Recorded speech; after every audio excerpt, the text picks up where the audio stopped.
С Новым годом! Мы работаем как обычно, без перерывов. Если тормозит YouTube, в описании инструкция, как ускорить.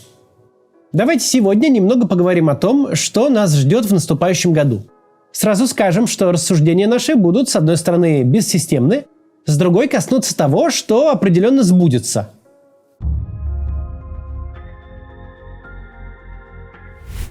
Этот прогноз на начало года давать нетрудно, в том смысле, что он обязательно сбудется.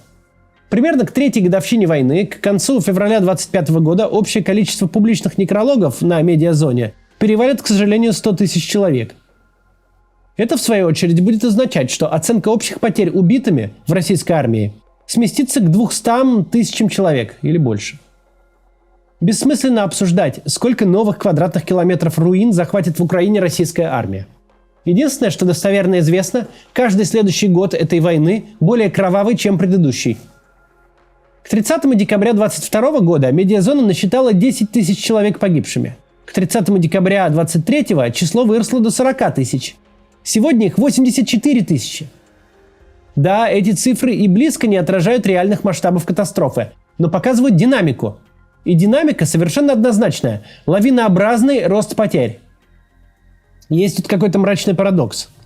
Война окончательно стала фоном нашей жизни, превратилась в какую-то третьестепенную деятельность, в которой вроде бы что-то происходит, но на самом деле не происходит ничего. Кажется, что все застыло в каком-то анабиозе. Из этого ощущения следуют многие оптимистичные предположения. Дескать, войне скоро конец, ведь она как бы сама себя исчерпывает. Но реальность с этим ощущением совершенно не соотносится. Даже по тем данным, что есть сейчас, понятно. 24-й год не просто самый кровавый из 3 лет войны, он более кровавый, чем первые 2 года вместе взятых.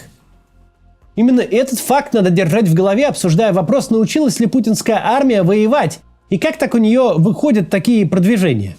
А вот так и выходит. На входе миллионы рублей, раздаваемые с 2 рук, на выходе трупы. Судя по тому, что вновь началась гонка выплат, например, Самарская область взяла новую планку в 3,6 миллиона рублей, планы регионам на следующий год уже спущены, и число контрактников там точно не будет меньше, чем в году уходящем. Мы не будем строить мрачных прогнозов о том, на какие новые уровни выйдет этот кровавый конвейер в 2025 году. Но точно понятно одно – денег заложили много, планы спущены большие, вся вертикаль управления армией жестко замотивирована приносить Путину лишь хорошие новости. Значит, никаких объективных причин считать, что следующий год будет менее кровавым, и уж тем более, что война вот-вот закончится, откровенно говоря, к сожалению, нет.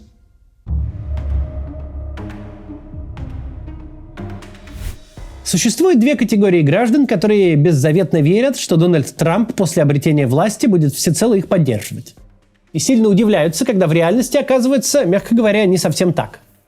Первая категория – это бедные белые американские мужчины из глубинки. Они, надо думать, вполне искренне предполагали, что сын миллионера, рожденный и всю жизнь проживший в кричащей роскоши, политик, чья избирательная кампания велась на деньги миллиардеров, всю жизнь мечтал изобрести для них новое рабочее место, а всех, кто рожей не вышел, прогнать. Если вы немного почитываете американский сегмент Твиттера, то уже видели, как сложно этим людям принять, что на самом деле все не так, как в их мечтах. Оказывается, индус-программист с визой для квалифицированных специалистов гораздо ближе миллиардерам, спонсорам Трампа и в первую очередь Илону Маску, чем отечественный реднек. Расисты, радостно поддержавшие Трампа, со скрипом осознают, что к власти пришли капиталисты, для которых весь этот белый мусор ничем не лучше мексиканских нелегалов. Вторая категория тех, кто верил в Трампа и очень жестко обламывается, это кремлевские старцы. Казалось бы, Трамп уже был президентом целых 4 года. И с точки зрения действий, а не риторики, вел себя ровно как системный республиканский политик. Тем не менее, российская пропаганда следила за выборами Трампа и радовалась его победе с такой ажитацией, будто он не то что санкции снимет и на Украину давление окажет, он как минимум пошлет на Киев корпус морской пехоты и разом выиграет для Путина его войну. Сейчас, когда до инаугурации остается 3 недели, Трампу уже нет нужды разговаривать лозунгами, а на любое действие демократов говорить, что те с ума сошли. И начинают проясняться некоторые детали его будущей политики. Например, внезапно выясняется, что война России с Украиной реально сложная штука. Что ее этак с кондачка за 24 часа, наверное, не решить. Вот война Израиля с соседями, противниками самого существования Израиля, это херня, это мы быстро разрулим. А по России с Украиной на дурака не выйдет, тут думать надо. Скоро настанет момент и вовсе максимального просветления, когда окажется, что Трамп не в безвоздушном пространстве существует. Что как бы он не подмял под себя республиканскую партию, но ему все равно придется существовать в пространстве компромиссов. Компромиссов в том числе и с миллиардерами и корпорациями, которые щедро башляли ему на кампанию и содержат партию. Некоторые из этих игроков производят для Украины технику и вооружение и совершенно не желают, чтобы их технику и вооружение перестали покупать. Снова выяснилось, что обещание в духе «этому я скажу то, тому я скажу это» и лихо всех тут же помирю хороши в период избирательной кампании. А когда придет пора реально управлять реальной страной, окажется, что для принятия очередного закона или там бюджета очень нужен один конкретный голос одного конкретного конгрессмена. А его избиратели всецело зависят от рабочих мест на заводе, скажем, Lockheed Martin. И прекращать помощь Украине этот конгрессмен, как и многие другие, совершенно не намерен. Собственно, мы с момента победы Трампа о том и говорили. Скорее всего, как только он поймет, что результата кавалерийским наскоком не добиться, то спустит весь сюжет российско-украинской войны на аппарат республиканской партии. А тот будет действовать ровно как аппарат республиканской партии. В части поддержки Украины, скорее всего, ничего не изменится, чем что-то изменится. Хотя мы, конечно, очень надеемся, что каким-то чудом Трампу все-таки удастся то, чего он заявлял, и перемирие тем или иным образом наступит.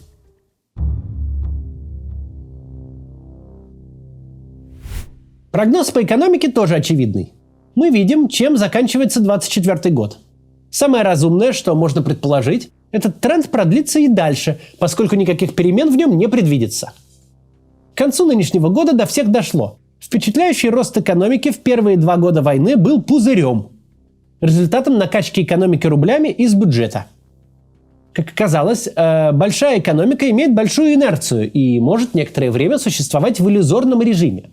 Может случиться такая интересная ситуация, когда деньги с неба уже сыплются, а цены еще не поднялись. До какого-то момента эксперты рассуждали. Алло, граждане, ну какой рост? Война изымает из российской экономики главную единицу производства и потребления – людей.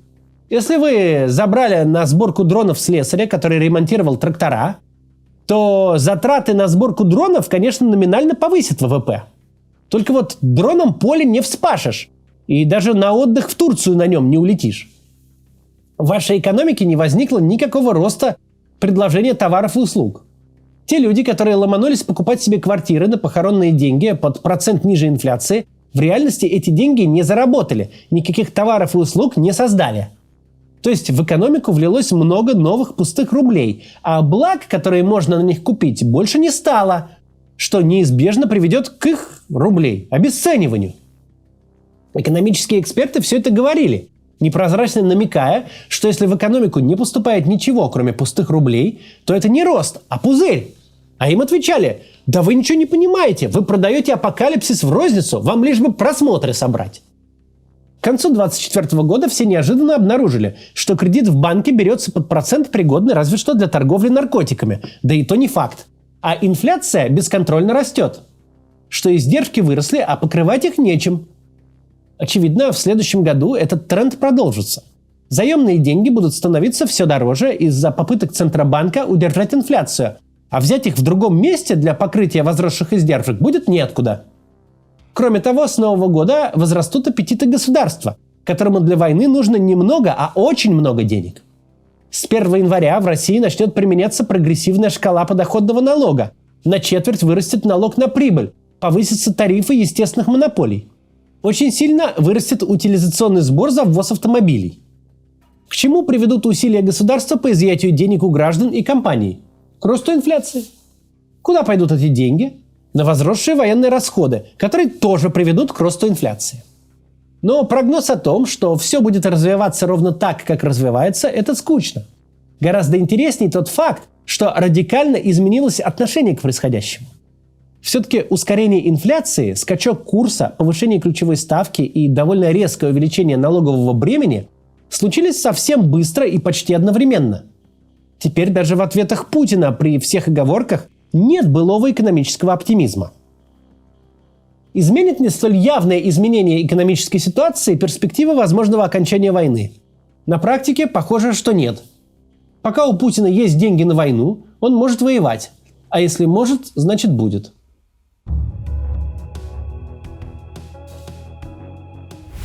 Мы с интересом наблюдаем за выборами в той части мира, где они действительно проводятся. И появляется соблазн поговорить о правом повороте. Весьма радикальные, мягко говоря, политические силы пришли к власти в Италии, получили большой кусок власти в Нидерландах. Правые популисты «Альтернатива для Германии» очень хорошо показывают себя на региональных выборах и имеют серьезные шансы на досрочных выборах в Бундестаг получить весомый результат или вообще выиграть. Ну и возглавляет этот хит-парад уже упомянутый Дональд Трамп, одержавший уверенную победу на президентских выборах в Соединенных Штатах. Но мы не сторонники идеи о каком-то глобальном правом повороте. Это чрезмерно упрощенное восприятие сложного мира. Да, наблюдается изменение электорального поведения, глобальное переустройство занятости, революция в потреблении информации. Но странно было бы сводить анализ этих процессов к дилетантским лозунгам, дескать, избиратели разлюбили мигрантов, зато полюбили твердую руку и харизматичных популистов. Однако кое-что появляется и в странах с традиционно левыми, и в странах с традиционно правыми правительствами. Граждане не считают себя выигрывающими от перемен. Людям кажется, что быстрая трансформация мира вокруг них играет не в их пользу. Они думают, что политическая элита в их странах живет в башне из слоновой кости и занята чем угодно, только не решением их реальных проблем.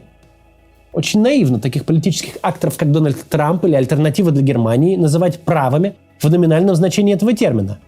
Помимо традиционно правых изоляционизма и ксенофобии, в их программах полно откровенно левого популизма. Успех этих политиков строится в первую очередь на противопоставлении себя той самой заржавшейся элите, забывшей о простом народе.